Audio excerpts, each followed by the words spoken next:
জয় গুরু বন্ধুরা, আমার চ্যানেলে বিউটিস কিচেনে আপনাদের সবাইকে স্বাগত। আজকে আমি আপনাদের রান্না করে দেখাবো পকোড়া। দেখুন, পকোড়ার মাংসটাকে ছোট্ট ছোট করে কেটেছি, এভাবে কিন্তু পিস করবেন।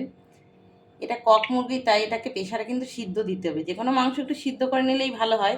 তো এটাকে আমি সিটি দেবো, তার জন্য দেখুন কেটে রেখেছি। এবার আমি প্রেসারে দেবো।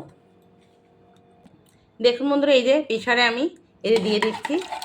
এবার আমি একটু জল দিয়ে প্রেসারে হালকা একটু সিদ্ধ করে নেব। এটা আমার 200-200 মতন মাংস আছে, ঠিক সেই হিসেবে কিন্তু আপনারা পরিমাণ মতন জলটা দেবেন। সিদ্ধটা হয়ে যাবে, জলটা তারপরে ছেঁকে ফেলে দিতে হবে। দেখুন বন্ধুরা, আমি কিন্তু সিদ্ধ নামিয়ে ফেলেছি, হয়ে গেছে। দেখুন কি সুন্দর একদম গলে গেছে, এটা খুব সুন্দর হয়েছে। এবার আমি এতে একটু ভিনিগার দেব। দেখুন বন্ধুরা, এখানে একটু ভিনিগার নিয়েছি। ভিনিগার দিতে হবে, একটু ভিনিগার, 1 ফোঁটা ভিনিগার দিতে হবে।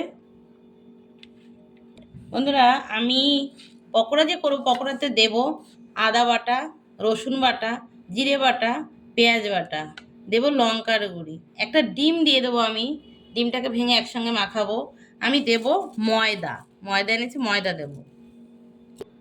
দিয়েছি লবণ, একটু হলুদ, সামান্য হলুদ দিয়ে দিচ্ছি, দিয়ে লঙ্কার গুঁড়ো, একটু ঝাল ঝাল হবে তাই লঙ্কাটা একটু বেশি দেবো। দিয়েছি রসুন বাটা, আদা বাটা, জিরে বাটা, পেঁয়াজ বাটা।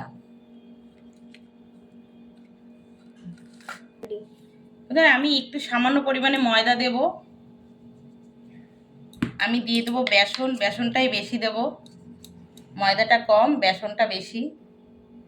দিয়ে আমি এবার ডিমটাকে ফাটিয়ে দিয়ে দেবো। আমি এই ডিম দিয়ে দিচ্ছি। এবার মাখবো সুন্দর করে, এটাকে মেখে এভাবে। দেখুন বন্ধুরা, এভাবে কিন্তু আপনারা সুন্দর করে ম্যারিনেট করে রেখে দেবেন। 10 থেকে 15 মিনিট কিন্তু ম্যারিনেট করে সুন্দর করে এভাবে ঢেকে রেখে দিতে হবে। তারপরে ছাঁকা তেলে এটাকে ভাজতে হবে। আমার ম্যারিনেট করা হয়ে গেছে, এবার আমি রেখে দেব।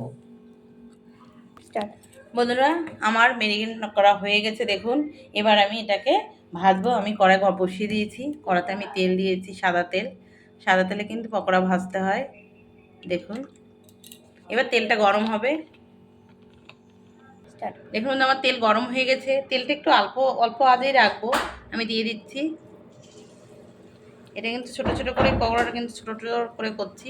দেখুন, এভাবে আপনারা দেবেন, এভাবে পুরো একটা একটা করে দেবেন। দেখুন বন্ধুরা, এভাবে কিন্তু দিয়ে দেবেন সব। এই যে আমি দিয়ে দিয়েছি, এভাবে করবেন। কি সুন্দর, এটাকে আস্তে আস্তে জালে হবে, তাহলে সুন্দর হবে জালটা। ভাজাটাও খুব সুন্দর করা হবে, ভাজাটা তবেই টেস্টি হবে কিন্তু। তো এই যে আমার হচ্ছে, যে একটা আমি উল্টিয়ে দিয়েছি, যেগুলো আগে দেওয়া হয়েছে। দেখুন বন্ধুরা, আমার কিন্তু হয়ে গেছে। দেখুন কি সুন্দর হয়েছে। এবার আমি কিন্তু নামিয়ে নেব। এবার আমি নামিয়ে নিচ্ছি। এভাবে কিন্তু ছেঁকে আপনারা নামাবেন, এভাবে। দেখুন বন্ধুরা, এই যে আমি নামিয়ে নিয়েছি। আপনারা এভাবে সস দিয়ে খাবেন। এখানে কাশ্মীরের সস নিয়েছি, সসে ভরিয়ে ভরিয়ে খাবেন এখানে। দেখুন কি সুন্দর হয়েছে, দেখেছেন? খুব সুন্দর হয়েছে, খেতেও কিন্তু খুব সুন্দরই লাগছে। তো আমার এই ভিডিওটা যদি ভালো লেগে থাকে, তাহলে please please please like, share, comment করতে কিন্তু ভুলবেন না। আর সাবস্ক্রাইবটা করে দেবেন। জয় গুরু।